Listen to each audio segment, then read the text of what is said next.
រដ្ឋមន្ត្រីការបរទេសថៃលក់លើកដាក់កម្ពុជាថា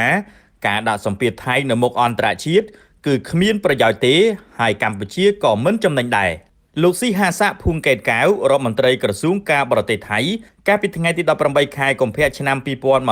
2026បាននិយាយលក់លើកដាក់កម្ពុជាថាការដែលសម្ដេចបវរធិបតីហ៊ុនម៉ាណែតនាយករដ្ឋមន្ត្រីនៃព្រះរាជាណាចក្រកម្ពុជាប្រឹងហែកស្បែកមុខថៃដោយចោទប្រកាន់នឹងដាក់សម្ពាធមកលើថៃចំពោះមុខអន្តរជាតិបែបនេះគឺវាគ្មានប្រយោជន៍នោះទេហើយវាក៏គ្មានផលចំណេញអ្វីទាំងអស់នេះបញ្យងតាមសម្រងសម្ដីរបស់រដ្ឋមន្ត្រីក្រសួងការបរទេសថៃរូបនេះដែលបានផ្ដល់បទសម្ភាសន៍ជូនដល់បណ្ដាសារព័ត៌មាននៅក្នុងស្រុកថៃថ្លែងទៅកាន់អ្នកសារព័ត៌មានកាលពីថ្ងៃទី18ខែកុម្ភៈរដ្ឋមន្ត្រីការបរទេសថៃលោកស៊ីហាសាភួងកេតកៅបានប្រាប់ពីគម្រោងដែលលោកគ្រោងនឹងទៅបំពេញទស្សនកិច្ចនៅទីក្រុងហ្សឺណែវប្រទេសស្វីសដើម្បីចូលរួមសម័យប្រជុំកម្រិតខ្ពស់លើកទី61នៃក្រុមប្រឹក្សាសិទ្ធិមនុស្សអង្គការសហប្រជាជាតិដែលនឹងចាប់ផ្ដើមពីថ្ងៃទី23ដល់ថ្ងៃទី25ខែកុម្ភៈឆ្នាំ2026លោកថាការដែលលោកទៅប្រជុំនៅទីក្រុងហ្សឺណែវគឺមិនមែនដើម្បីតែឃ្លាំមើលនាយករដ្ឋមន្ត្រីកម្ពុជាសម្ដេចបវរធិបតីហ៊ុនម៉ាណែតឬក៏ព្រួយបារម្ភចំពោះការចោទប្រកាន់នានាមកលើប្រទេសថៃនោះទេ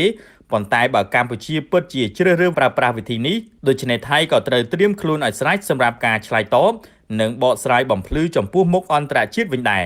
បន្ថែមពីនេះរដ្ឋមន្ត្រីការបរទេសថៃរូបនេះក៏បានលើកឡើងទៀតផងដែរថាប្រសិនបើកម្ពុជាចង់ជំរុញការដោះស្រាយបញ្ហាគឺត្រូវតែបញ្ឈប់ទង្វើដែលប្រែប្រួលម្ដងចុះម្ដងឡើងហើយវិលត្រឡប់ទៅរកមាគ៌ានៃកិច្ចព្រមព្រៀងបទឈប់បាញ់គ្នាដែលសម្រេចបានឡើងវិញលោកស៊ីហាសាបានបញ្ជាក់ចុងក្រោយថាយើងត្រូវអនុវត្តតាមកិច្ចព្រមព្រៀងបទឈប់បាញ់គ្នាកសាងទំនុកចិត្តរវាងគ្នានឹងគ្នានិងមិនត្រូវបង្កហេតុបន្តទៀតនៅតាមបណ្ដោយព្រំដែននោះឡើយម្យ៉ាងវិញទៀតការដែលយករឿងនេះទៅចោទប្រកាន់គ្នានៅលើឆាកអន្តរជាតិគឺមិនមានផលប្រយោជន៍អ្វីទេព្រោះចុងក្រោយយើងនៅតែត្រូវនិយាយគ្នាដោយទ្វេភាគីដូច្នេះគ្មានប្រយោជន៍នោះទេដែលទៅដាក់សម្ពាធលើថៃនៅឯវេទិកាបរទេសនោះព្រោះវាមិនមានផលចំណេញអ្វីទាំងអស់គូបញ្ជាក់ផងដែរថាការលើកឡើងរបស់លោកស៊ីហាសារដ្ឋមន្ត្រីក្រសួងការបរទេសថៃរូបនេះសម្ដេចធិបតីហ៊ុនម៉ាណែតនាយករដ្ឋមន្ត្រីកម្ពុជាបានផ្ដល់បទសម្ភាសន៍មួយជូនសារព័ត៌មានដ៏ល្បីល្បាញនិងធំជាងគេបំផុតមួយនៅក្នុងពិភពលោកគឺសារព័ត៌មាន Reuters កាលពីថ្ងៃទី17ខែកុម្ភៈឆ្នាំ2026ថ្លែងនៅក្នុងកិច្ចសម្ភាសន៍ផ្ដាច់មុខជាមួយនឹង Reuters សម្ដេចធិបតីហ៊ុនម៉ាណែតបានបើកកកាយជុំវិញបញ្ហាព្រំដែនរវាងថៃនិងកម្ពុជានិងបានគូបញ្ជាក់ពីទង្វើឈ្លានពានរបស់ទាហានថៃនៅលើទឹកដីកម្ពុជាប្រាប់សារព័ត៌មាននេះថាកងទ័ពថៃ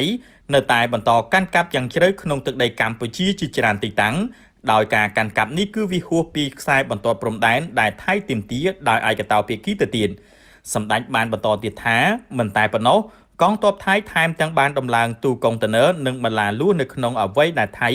ទទួលស្គាល់ជាយូរណាស់មកហើយថាជាទឹកដីរបស់កម្ពុជាដោយបានរារាំងមិនឲ្យជនភៀសសឹកកម្ពុជាវិលត្រឡប់ទៅកាន់ផ្ទះសម្បែងរបស់ពួកគេវិញនោះទេហើយទាំងនេះមិនមែនជាការចោទប្រកាន់ឡើយតែវាគឺជាការពិតដែលបាននឹងកំពុងតែកើតឡើង